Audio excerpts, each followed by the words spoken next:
Good morning, student. Welcome all of you in my English class.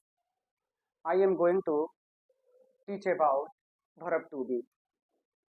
ठीक है, तो आज के क्लास में हम आप लोगों को verb to be समझाने जा रहे हैं। तो verb to be मतलब देखिए, verb to be में इसमें 5 मतलब हेल्पिंग वर्ब आता है। तो verb to be के में 5 हेल्पिंग वर्ब है। पहला हेल्पिंग वर्ब इसका है एम, उसके बाद से आर, तीसरा का है इज, चौथा है वाज, अब पांचवा लास्ट है वर। तो पहला हम यहाँ पे देख रहे हैं एम। एम हम सबको मालूम है कि एम का क्या होता है हिंदी।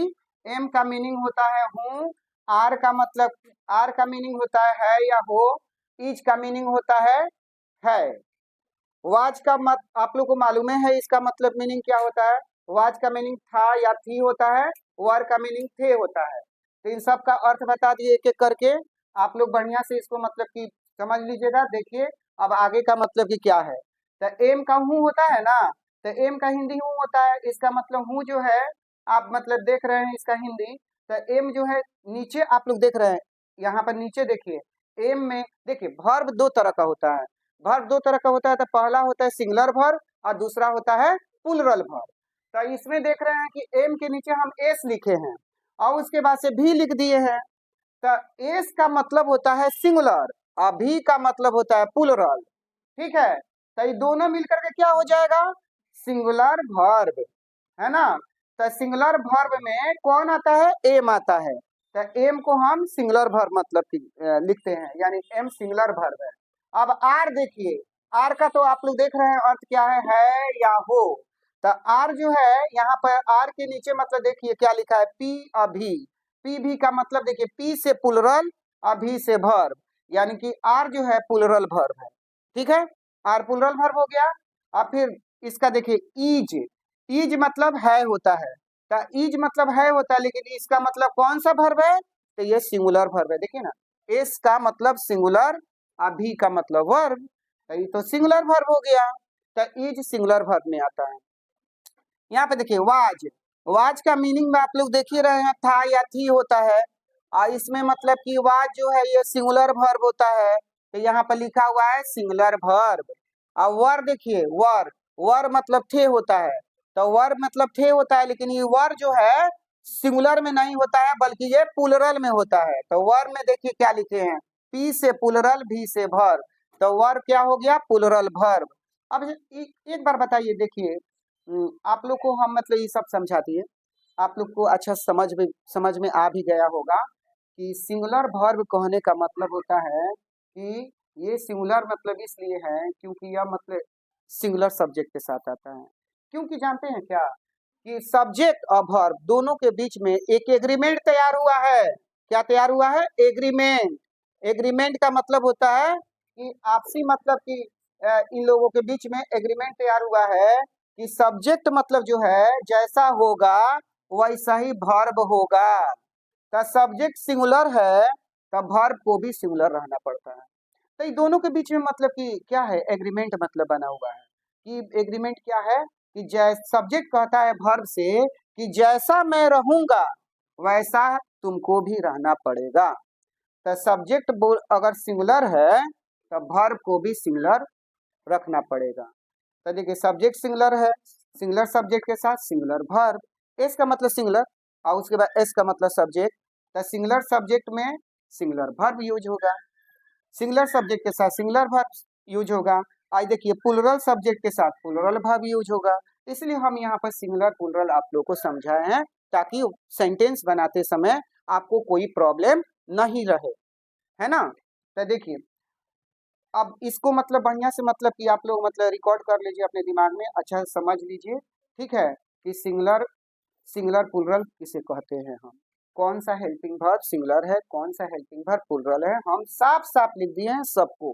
ठीक है, और यहाँ पे देखिए सब्जेक्ट, तो सब्जेक्ट में देख रहे हैं कि मतलब हमारा सब्जेक्ट क्या है। सब्जेक्ट अगर जैसा होगा वैसा ही वर्ब होगा। सब्जेक्ट सिंगुलर होगा तो वर्ब भी सिंगुलर, सब्जेक्ट प्लूरल होगा तब वर्ब भी प्लूरल। तो सिंगुलर सब्जेक्ट के साथ सिंगुलर वर्ब, प्लूरल सब्जेक्ट के साथ प्लूरल वर्ब। ठीक है, अब रही बात कि इतनी सारी जानकारी लेने के बाद हम कहेंगे कि सब्जेक्ट मतलब कि कितने होते हैं। तो देखिए इसमें मतलब कि आप लोग को ज्यादा टेंशन करने की जरूरत नहीं है, ठीक है। आप लोग टेंशन कभी मत कीजिएगा, ठीक है।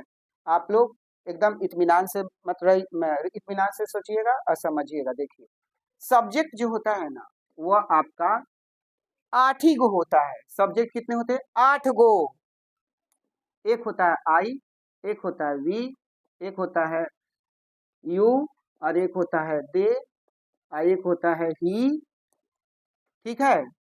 और एक सी, और एक ईट, ईट, और एक नेम होता है, नेम। इतने सारे सब्जेक्ट होते हैं वो इतने सारे क्या होते हैं? सब्जेक्ट, ठीक है। ये सब सब्जेक्ट है, ठीक है। तो आप लोग को तो सबको मालूम है कि आई का मतलब क्या होता है, बी का मतलब क्या होता है, यू का मतलब क्या होता है, दे का मतलब क्या होता है, ही का मतलब क्या होता है, सी का मतलब क्या होता है, ईट का मतलब क्या होता है, नेम का मतलब क्या होता है। नहीं, आई मतलब मैं, बी मतलब हम लोग, यू मतलब आप, दे मतलब वे लोग, ही मतलब कि वह, लड़का के लिए लगता है ही, वह, और लड़की के लिए सी लगता है वह के लिए, तो सी मतलब वह, सी लड़कियों के लिए लगता है। ईट मतलब यह, और नेम मतलब तो सबको मालूम है, नेम मतलब नाम होता है। तो दुनिया में 8 ही सब्जेक्ट होता है, 9वां सब्जेक्ट नहीं बना, ठीक है। कोई पूछे कि सब्जेक्ट कितने होते हैं, तो आप लोग बोलिएगा कि बस 8 ही सब्जेक्ट होते हैं। कौन कौन होते हैं? तो उंगली पर गिन के बताइएगा। I, we, you, they, he, she, it, name, ठीक है। एकदम गाना की तरह आप लोग गा दीजिएगा, इसमें कोई दिक्कत वाली बात नहीं होनी चाहिए। I, we, you, they, he, she, it, name, इतना ही सब्जेक्ट होता है, इसके बाद कोई सब्जेक्ट नहीं है ना। तो आप देख लीजिए, आप लोग सब्जेक्ट 8 गो हो गया। अब उस सब्जेक्ट के हिसाब से आप लोग मतलब सेंटेंस में मतलब इसका यूज करेंगे। तो देखिए आई मतलब मैं, तब मैं तो मैं सिंगल हूँ, तो सिंगल हूँ तो मैं क्या हूँ? सब्जेक्ट में सिंगल हूँ, तो सिंगल हूँ तो क्या हूँ? जो सिंगल होता है उसको सिंगुलर कहते हैं। तो हमारा आई, आई का मतलब मैं मतलब हो गया सिंगल, यानी एक, तो एक है तो सिंगुलर हो गया। तो हम सिंगल, तो मैं क्या हो गया? मैं सिंगुलर सब्जेक्ट हो गया। मैं क्या हो गया? सिंगुलर सब्जेक्ट हो गया।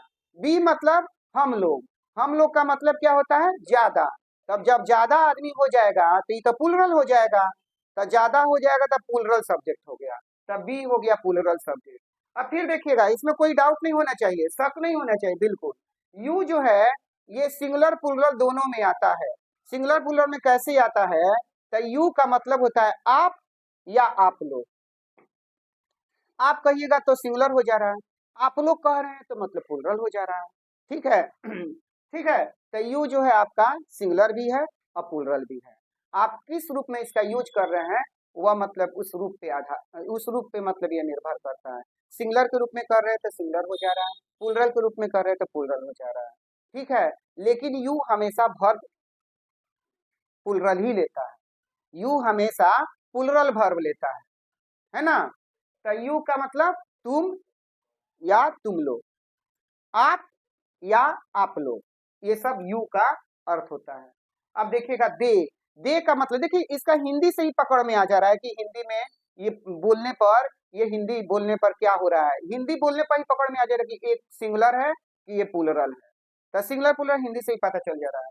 दे मतलब होता है वे लोग, तो वे लोग का मतलब होता है एक का नहीं मतलब अर्थ निकल रहा है, एक का मतलब कि बोध नहीं हो रहा है बल्कि एक से ज्यादा आदमी का बोध हो रहा है। तो यहाँ पर दे मतलब वे लोग हो रहा है, तो इससे ज्यादा आदमी का मतलब कि पता चल रहा है, तो ज्यादा आदमी का पता चल रहा है तो प्लुरल हो गया, है ना। तो दे वे लोग होता है, तो वे लोग से ज्यादा आदमी का पता चल रहा है तो प्लुरल हो गया।